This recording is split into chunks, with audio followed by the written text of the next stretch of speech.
Hello guys, welcome back to my channel once again here on YouTube. I thought it was about time I did a Ring of Honor DVD review, and I haven't done one for quite a while now. So I had a look through and decided to pick this one, 2014's Global Wars. So this is part of that collector series. They've only released 5 so far of. Probably release more, I don't know. I'd like to think so, but with the recent purchase from Tony Khan, I don't know what's going to lie in store for Ring of Honor future DVD releases. Hopefully he'll continue getting them to release this collector series.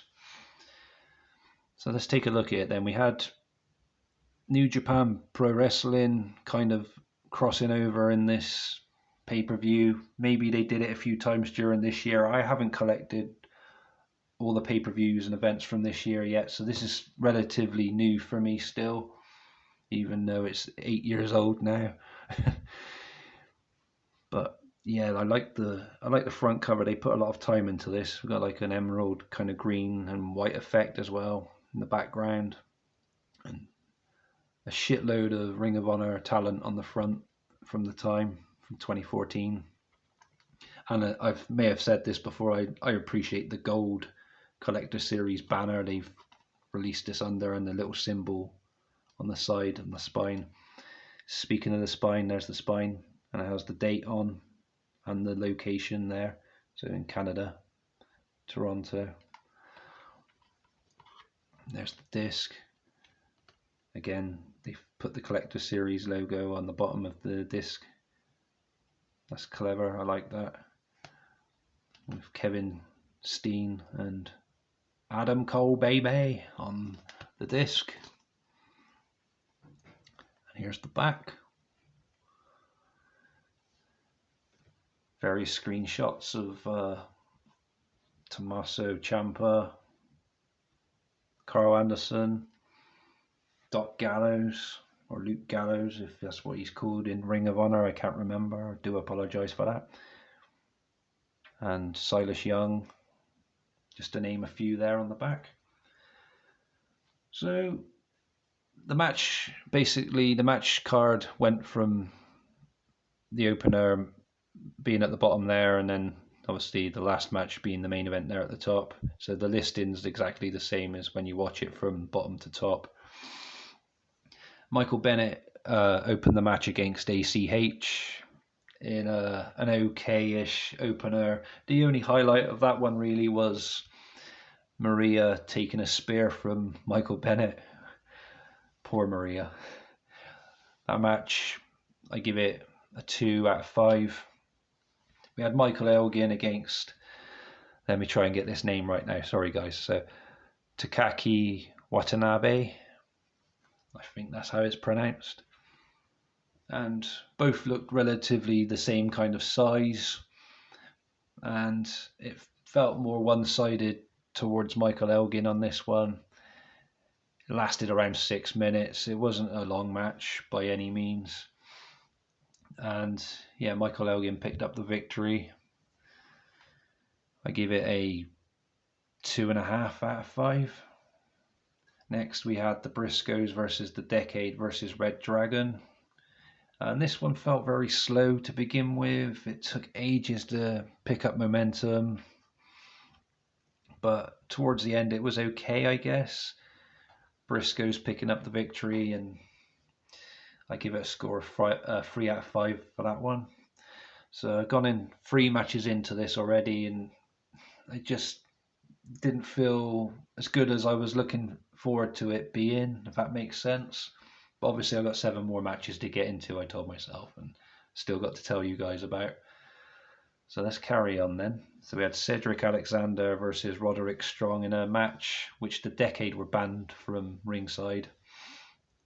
It dragged on. It felt like the match was lasting forever, and it did get boring in places. And I don't like to say that, and I don't like to be harsh about any wrestling match or DVD or pay-per-view or whatever I'm covering. I try to give it as unbiased opinion as I can. Cedric Alexander picking up the victory here.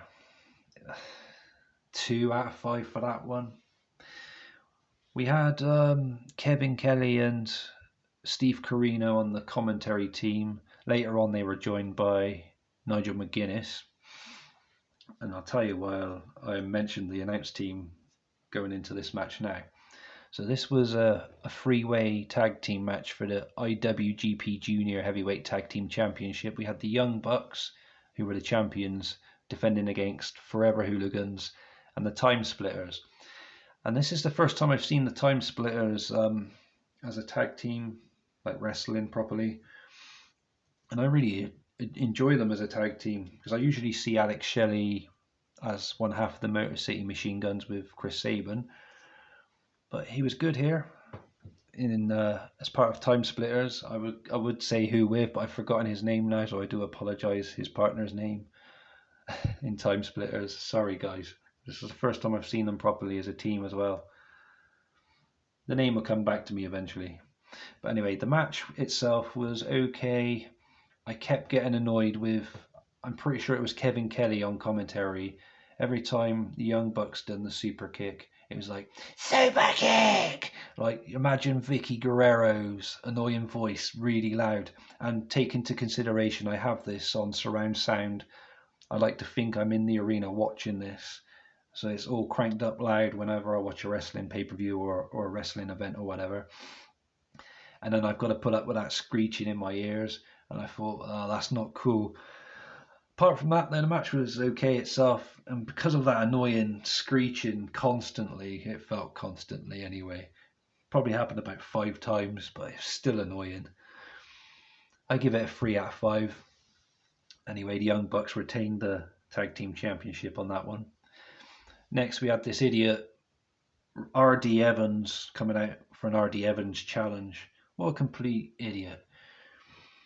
He's there with his, I don't know, his lackey, I guess, holding up a board that says his record number of wins, like 104. He's 104-0. Similar to what they used to do for Goldberg in WCW, the crowd hold up like 100 and whatever he's on now as a streak.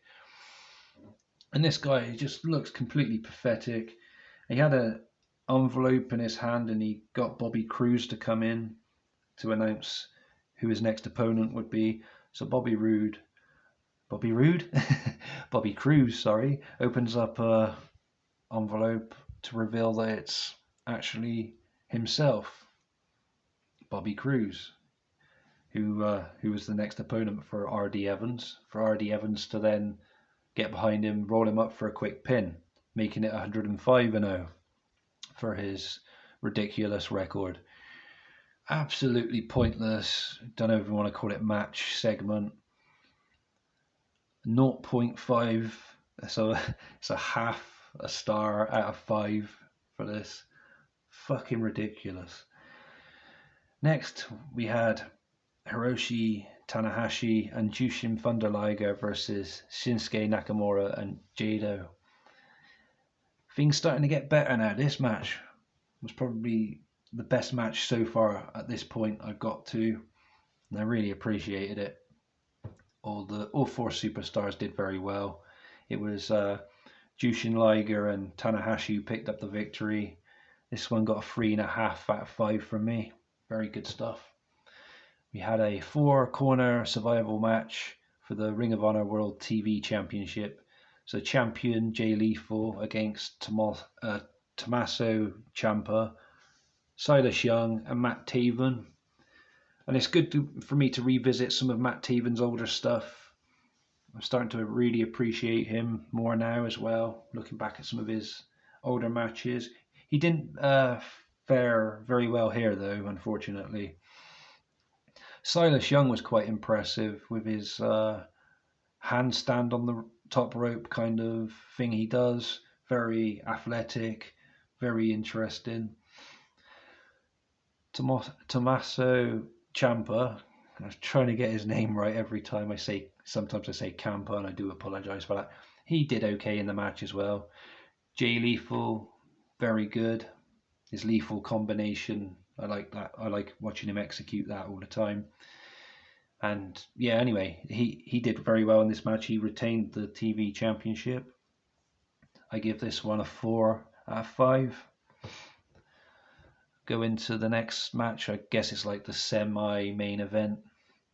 So we have Okada and Jado against AJ Styles and Carl Anderson from the Bullet Club. And that was a very enjoyable match as well. It was slow to begin with. Maybe the first minute or two needed a bit of build up to it, but the ending was pretty cool. And I do like Okada's wrestling style. He's very good to watch. That one got a 3.5 out of 5 from me. Then we went on to the main event, and this was absolutely brilliant. We had Adam Cole, baby, defending his Ring of Honor World Championship against Kevin Steen. And Kevin Steen gave everything he got in this match, and the crowd were amazing. And remember when I said earlier I had the volume cranked up? The crowd, we had like, ole, ole, ole, ole, really loud, and it echoed through my living room. It was really impressive. And it was like, fuck you, Cole, in the crowd chants. Lots going on. Kill, Steen, kill. Very good crowd they had during Global Wars 2014. Very impressive. I rate the crowd 5 out of 5. They done very well, especially for this main event. But the main event match itself, very close indeed, as I was saying. Kevin Steen, he took a beating and he gave everything he got to Adam Cole. We even had a bit of interference from Michael Bennett, but Kevin Steen saw him off. He executed a brainbuster on Adam Cole, and Adam Cole kicked out. It was fucking shocking and so close. This has got a 5 out of 5 from me. What a main event. Absolute cool main event. So to close this review, I'm going to say the first half of the pay-per-view was very good.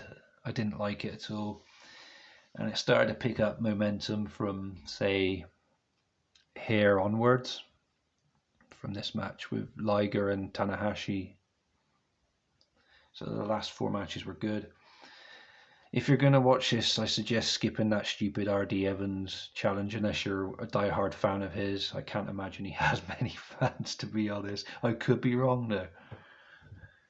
James Ellsworth has fans, doesn't he? Let's say no more then. But yeah, overall as a pay-per-view rating, I give this 6.5 out of 10. It's the last 4 matches that pretty much saved it.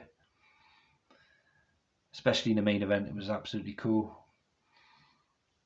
Good choice, I guess. They put this under the collector series, but of all the other options, there could have been hundreds more. They picked this one for a reason. Was it because of that main event? I don't know. Maybe, but then you would have thought they would have picked a pay-per-view where it had every match was good. And it was just, I don't know if it was just me, but I didn't feel that way about every match. Another thing I was going to say is I don't remember seeing Doc Gallows in this, or is he called Luke Gallows, as I was saying earlier in Ring of Honor?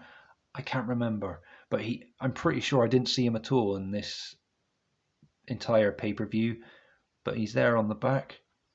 Really strange. Yeah, so that's my score, my review. Please feel free to like and comment. Do you agree with my decision on this? Have you enjoyed this review? Let me know. And hi to new subscribers.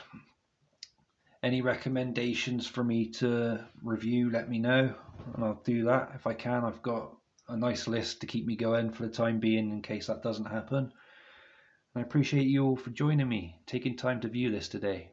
You take good care of yourselves, guys, and I'll see you again soon. Peace.